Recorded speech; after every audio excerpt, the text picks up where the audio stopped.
L'actualité des 100 et or. Tous les jours, suivez-la sur rclensois.fr.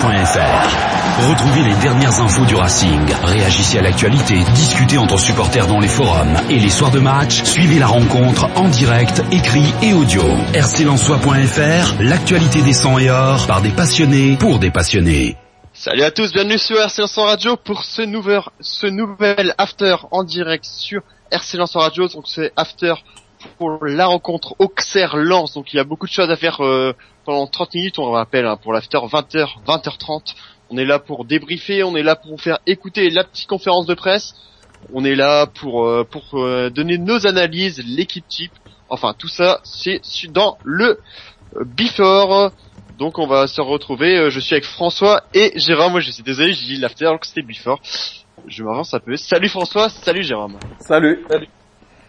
Alors on va commencer directement peut-être, on va voir si on va faire les analyses. Je sais qu'il y a beaucoup de personnes qui viennent ici pour écouter aussi les conférences de presse. On rappelle que les conférences de presse sont, on va dire, exclusives car elles ne sont pas passées sur la chaîne YouTube du compte officiel et il n'y a que nous qui les détenons en audio. Donc François et Jérôme, je sais pas par qui je pourrais commencer. Peut-être François, une petite analyse du match Auxerre-Lens qui se jouera demain. Auxerre-Lens, enfin pour moi, ce sera un vrai test parce qu'on a eu, la dernière rencontre face à Dijon n'était pas vraiment, je parle en Ligue 2, n'était pas vraiment un succès, à part sur le mental. Mais voilà, on sort sur une qualification contre Bastia. Auxerre sort d'une qualification contre Dijon, il me semble. C'était Dijon. Donc voilà, on a tous les deux fait, les deux équipes ont été jusque dans les prolongations, mais Lens a joué mardi, Auxerre a joué jeudi, donc il y aura sûrement un peu plus de fatigue pour les Auxerrois, donc il y a peut-être un coup à faire. Pour moi, ce serait vraiment frapper un gros coup dans cette Ligue 2, comme on avait fait sur notre victoire à Angers. C'est vrai que ce serait vraiment frapper un grand coup. Et là, je pense qu'au niveau des points et des autres résultats de la Ligue 2, ça serait vraiment bienvenu de s'imposer demain soir, pour vraiment, déjà de 1 se rapprocher de Metz, parce qu'on reviendrait à 3 points. Metz qui a 41 points et Lens qui en a 36. Et surtout s'éloigner de Tours qui a gagné, et on les distancerait à 4 points. Donc c'est quand même, il y a un enjeu qui est assez important pour cette rencontre. Et puis ça permettrait à Lens de confirmer un petit peu sa bonne lancée sur cette nouvelle année. Surtout que après il y a une réception de Laval, il me semble, après un déplacement à 3, une réception de Havre. Donc c'est vrai que c'est pas c'est le calendrier lensois deviendra un petit peu plus calme par la suite. Donc ça serait bien de vraiment s'imposer demain soir et de montrer que on a toujours les ambitions de terminer le plus haut possible et de s'installer sur le podium. Donc pour moi, une victoire demain, ça serait une très bonne opération. Un match nul, je cracherai pas dessus, faut l'avouer aussi. Mais surtout pas perdre, parce que perdre, ça serait vraiment... Surtout pas perdre, c'est aussi ce qu'a dit Antoine Camboré pour cet avant-match de conférence que vous écoutez on va dire dans 10-15 minutes. Même lui disait que il préfère prendre quelques défaites et marquer beaucoup de points grâce à des victoires plutôt que prendre des nuls. Pour lui, un nul ne sert à rien. C'est un peu ce qu'il a dit dans les conférences de presse que j'ai écouté cet après-midi pour vous donner des extraits à écouter en live sur RC Lens Radio. On va prendre l'avis de Jérôme. Jérôme, cette rencontre Auxerre-Lens, un peu ton ressenti, ton analyse avant de passer directement à la conférence de presse. Ça va être un match compliqué. Je pense que François a bien résumé les enjeux du match et voilà, je pense qu'on a une grosse équipe d'Auxerre qui a dû batailler en France contre Dijon. Ils ont marqué le but à la toute dernière seconde dans les prolongations. Et ensuite, on a qui a dû batailler aussi, mais qui a dû... toutes les deux équipes ont dû batailler face aux prolongations, mais bon, on a 2 jours de repos en plus. On a quelques joueurs qui viennent d'arriver, comme El Chedaoui, pardon, la prononciation, et Pitisran, donc ça fait 2 recrues en plus, comme ils sont qualifiés pour Auxerre, donc ils vont jouer normalement contre Auxerre demain. Ensuite, voilà, je pense que François a tout dit. Je pense que ça va être un match compliqué avec une très bonne équipe d'Auxerre en face, forcément avec un Ntep qui sera dangereux sur son côté gauche. Je pense que si on gagne demain, ça sera une très très bonne opération, car Metz a perdu, il me semble. Ouais. Metz a perdu, donc on pourrait se rapprocher du leader messin et puis distancer aussi un concurrent direct pour la montée. Donc voilà, je pense qu'on n'a rien à perdre et puis au contraire tout à gagner. J'ajouterais juste que j'ai quand même regardé la rencontre Auxerre-Dijon de jeudi et j'ai trouvé les Auxerrois très dangereux offensivement, mais en défense c'est vraiment très léger. Donc pour moi je pense que la solution ce sera vraiment de bien verrouiller derrière et puis en attaque d'être réaliste, et je pense qu'il y a moyen de s'imposer parce que cette équipe elle est vraiment elle était vraiment, en tout cas lors de la rencontre face à Dijon, elle était vraiment coupée en deux et voilà, il y avait beaucoup de fébrilité défensive derrière, alors que Auxerre menait 2-0, ils se sont fait rattraper 2-2. Donc voilà, et je pense qu'il y a quand même un coup offensivement si nos attaquants sont au rendez-vous. Je pense qu'il y a moyen de s'imposer à Auxerre. C'est pas irréaliste, mais après il faudra sortir aussi un gros match aussi derrière. Ça sera primordial. Ouais, donc on verra un peu sur ce match là-dessus. On va tout de suite écouter la conférence de presse qu'a donné Antoine Camboré. C'était j'ai eu le son cet après-midi, je le découpais. On va écouter c'était hier, chercher. On va écouter directement, je trouve mon son. Allez, voilà, on va écouter la conférence de presse. On a aussi ses réactions sur les deux nouvelles recrues, Marcel Tisserand et El Jakaoui. Je suis désolé, tu l'as bien prononcé tout à l'heure. Donc, je vous propose de vous faire écouter l'avant-match contre Auxerre tout de suite. Et on réagit après sur cette conférence juste après. On s'attend à un match difficile. Si vous regardez les statistiques de cette équipe d'Auxerre, c'est une équipe aujourd'hui qui a pris un maximum de points à domicile. C'est simple, sur 26 points, ils en ont pris 22 à domicile. 22, ça veut dire 6 victoires, 4 nuls et 0 défaite. Donc c'est une équipe qui est très performante à domicile. Ils ont beaucoup de mal à l'extérieur. C'est clair. Donc et puis vous avez vu le match en coupe aussi, ils ont livré une grande partie face à Dijon. Des qualifications comme nous arrachées dans les prolongations. Et c'est encore pire parce que c'est dans la dernière seconde. Mais voilà, ils sont sur une dynamique de victoire à domicile, ils sont intraitables. Ils sont à l'inverse de nous on a perdu un match face à Istres, ils n'ont toujours pas perdu. Donc quand même à souffrir là-bas, mais on a envie de livrer une grande partie parce qu'on est aussi sur une bonne dynamique. On est sur 2 victoires à l'extérieur, à Angers et à Brest. Donc c'est pas mal, faut continuer. Donc livrer une grande partie, le mot phare dans un Camboré là-dessus, livrer une grande partie. À votre avis, François et Jérôme, est-ce qu'on a vraiment notre chance contre Auxerre? Juste après, il y a un journaliste qui a demandé qui lui a dit, on est plus en forme sur des équipes qui sont en haut du classement que ceux qui sont en bas du classement. On va rappeler que Auxerre est actuellement 13e. Est-ce qu'on a notre chance contre Auxerre, franchement, François et Jérôme, alors que Auxerre a des bonnes stats à domicile? Est-ce qu'on a notre chance? Moi, je pense que oui. Hein. Je pense que oui. Comme j'ai dit, je pense qu'on a vraiment notre chance.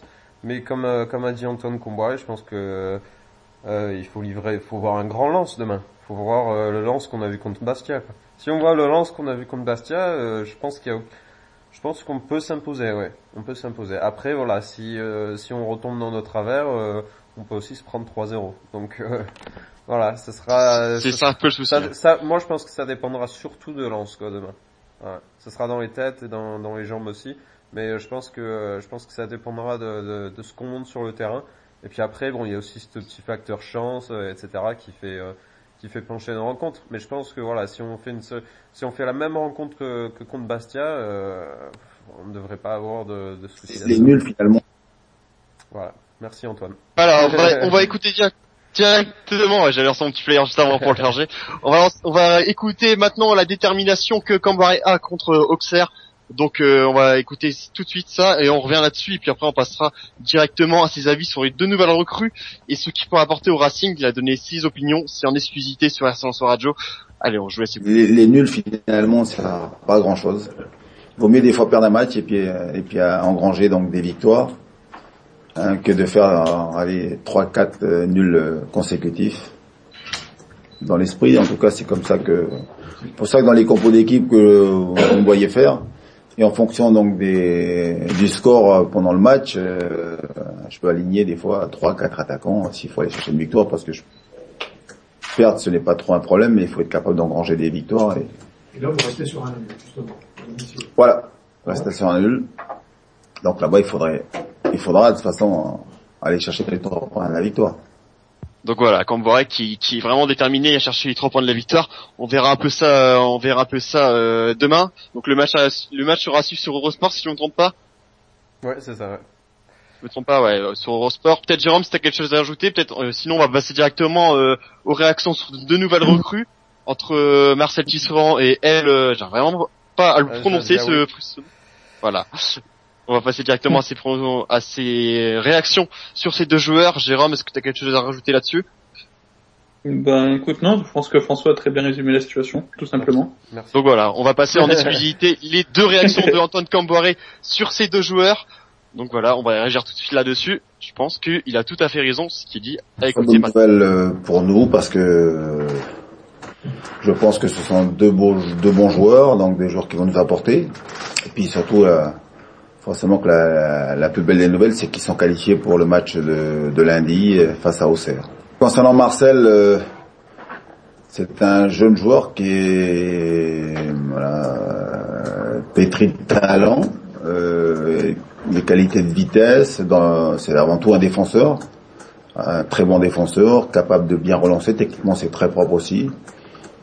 C'est un contre-attaquant. Puis après, il a aussi donc un avantage, c'est qu'il a une grande polyvalence. Il peut jouer latéral droit, peut jouer latéral gauche, peut jouer en défense centrale, peut jouer au milieu aussi. Donc voilà, c'est bien quand tu es entraîneur parce que ça te donne beaucoup de possibilités.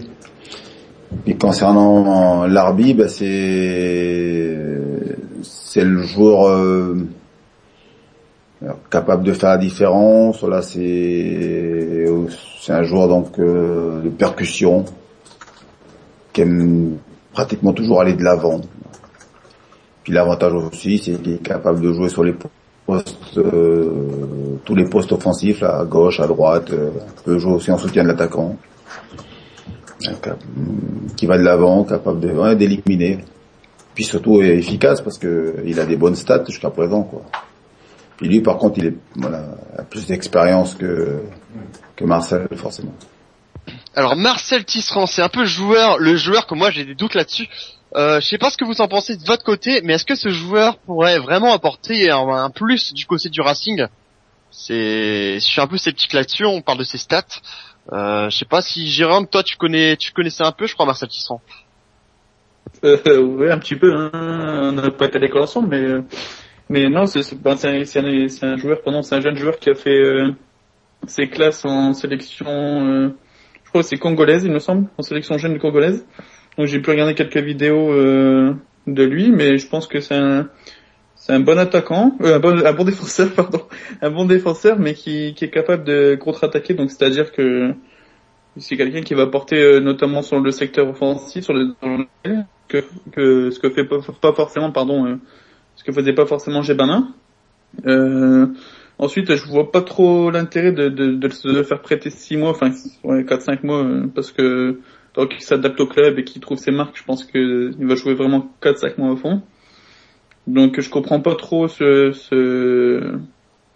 système-là, mais ensuite je pense que c'est un bon joueur qui a beaucoup de talent, donc ensuite je pense que j'ai tout dit, c'est un bon joueur qui a du talent et qui malheureusement va faire qui va exprimer plus son talent, je pense, à Monaco quand il va revenir. Donc c'est une bonne recrue au Racing parce qu'on n'a pas vraiment d'arrière droit confirmé au poste. Je pense que Gébanin c'est plus un meilleur récupérateur. Ensuite Fradj est un peu trop tendre.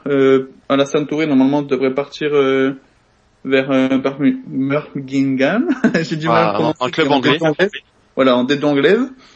Donc on n'a pas vraiment d'arrière droit, donc je pense que c'était la seule solution Racing pour cette saison. Et puis je pense qu'on aura un meilleur arrière droit si on monte en Ligue 1 l'année prochaine. Ouais, donc on verra la suite. De toute façon, on n'a pas le choix cette année, c'est la Ligue 1. Comme aussi a dit Camboire, il joue vraiment la Ligue 1. 6 mois, ça serait vraiment pour jouer cet objectif. Je sais pas ce que François peut rajouter aussi sur Marcel Tisserand. Jérôme a à peu près tout dit, mais si t'as quelque chose à rajouter, François. Moi je l'ai vu jouer, il n'a pas joué beaucoup de rencontres avec Monaco cette année, mais je l'ai vu jouer à 2-3 reprises.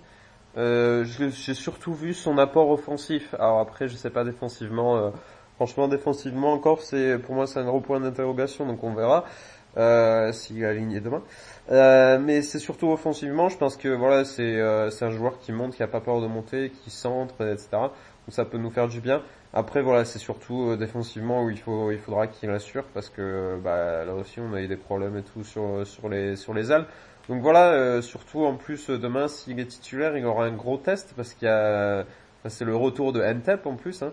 Le retour de la menace Ntep qui nous avait fait bien souffrir au match aller. Donc voilà, pour moi, il a tout à prouver. Il a dit aussi dans son interview que pour lui, il avait 5 mois pour prouver qu'il avait le niveau. Il redescend à l'étage d'en dessous pour mieux monter. Donc c'est clair que son objectif, c'est vraiment de s'imposer à Monaco. Après voilà, c'est vrai qu'on sait jamais. Peut-être qu'à la fin de la saison, Monaco en voudra pas et qu'ils nous feront un prix d'amis. Ou on sait jamais. Un prix d'amis. Tu peux pas prévoir. Non, mais c'est vrai que ils ont quand même résilié un contrat pour que le transfert soit pris en compte. Donc voilà, je pense que ça peut que nous faire du bien. C'est un prêt, donc voilà, si au bout des 6 mois il est pas bon, il restera pas.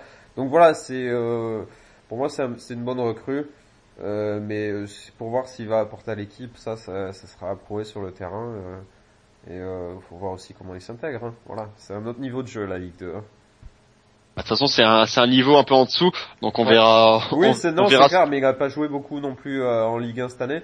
Et la Ligue 2 c'est quand même assez dur, quoi. Enfin, je dis pas que c'est mieux que la Ligue 1, mais disons que voilà, c'est un cran en dessous quand même, hein. C'est physique, et cette année la Ligue 2 est quand même à un niveau bien supérieur, donc voilà.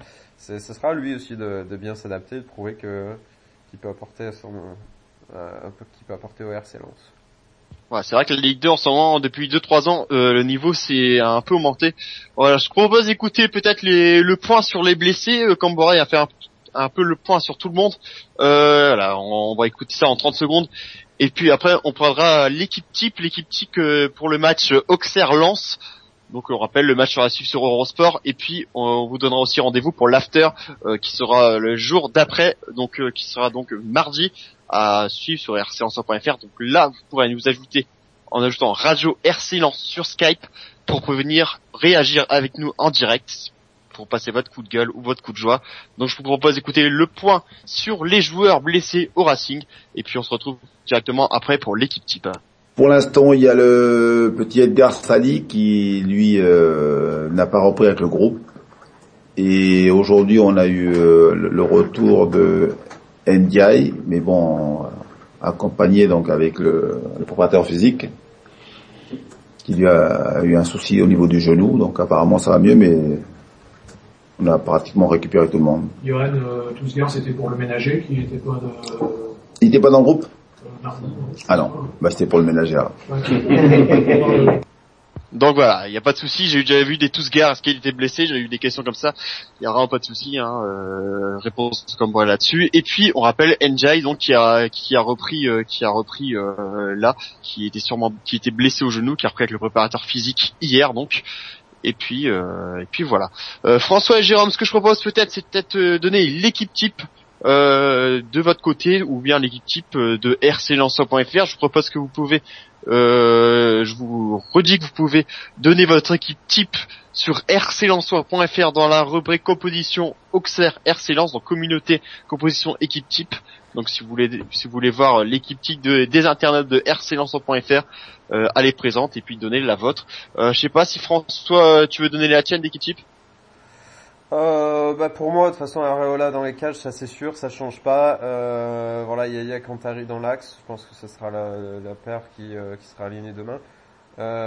Ensuite, je sais pas, peut-être que Tisserand débutera sur le côté droit. Je suis un peu d'accord avec la composition qui a été faite. Sinon, après du classique, je pense qu'il y aura un trident, Chavaria, Tousgar. Et après peut-être qu'on verra El Jadiaoui soit d'entrée, soit à l'heure de jeu, mais je pense que sur les côtés, ce serait intéressant de le voir. Mais voilà, je pense qu'il y aura Tousgar, Luboya en pointe, sûrement en pointe avec Chavaria sur le côté, et puis sur le côté gauche, je pense à Laina ou El Jadiaoui si Comboiré la ligne d'entrée. Voilà. Par contre, Ndiaye n'est pas dans le groupe. Hein. Donc Ndiaye qui est pas dans le groupe, donc on rappelle. Voilà, pareil pour Sali et Valdivia aussi. Voilà, donc Jérôme, si tu veux rajouter quelque chose dans l'équipe type, ou tu es tout à fait d'accord? Je vais la donner. Tu permets que je la donne quand même? Vas-y. Okay. Non, mais, y a pas grand chose à dire. Hein. Je pense que Areola dans les buts, à droite. Moi, je vois bien le jeune Tisserand quand même débuter. À gauche, Ludovic Ball. Dans l'axe, on change pas une équipe qui gagne, hein, donc Cantari et Yaya. Par contre, dans l'axe, moi, je mettrais Bourigeau d'entrée, même s'il y a eu des contre, Bourigeau ou Cyprien, des deux, mais je pense qu'ils ont apporté un petit plus à l'équipe contre Bastia, donc l'un des deux, avec le Moine, bien sûr, avec le Moine. À gauche, LG Dayaoui. J'ai bien dit pour une fois. À droite, ça sera Chavarien, ça va pas changer. Puis dans l'axe, on va pas changer non plus. Hein, ça sera Luboya et Chavarien, et Tousgar, pardon. Même si je pense que Luboya, par rapport à Koulibaly, apporte peut-être un petit peu moins l'équipe en ce moment. Donc je mettrai un peu en balance Koulibaly avec Luboya, mais je pense pas que ça va changer. Hein, donc voilà, je pense que ça sera. C'est une équipe type. Il y a un groupe qui a été construit avec ces joueurs-là, donc on va pas changer, je pense pas. Donc voilà pour la petite composition d'équipe de Jérôme.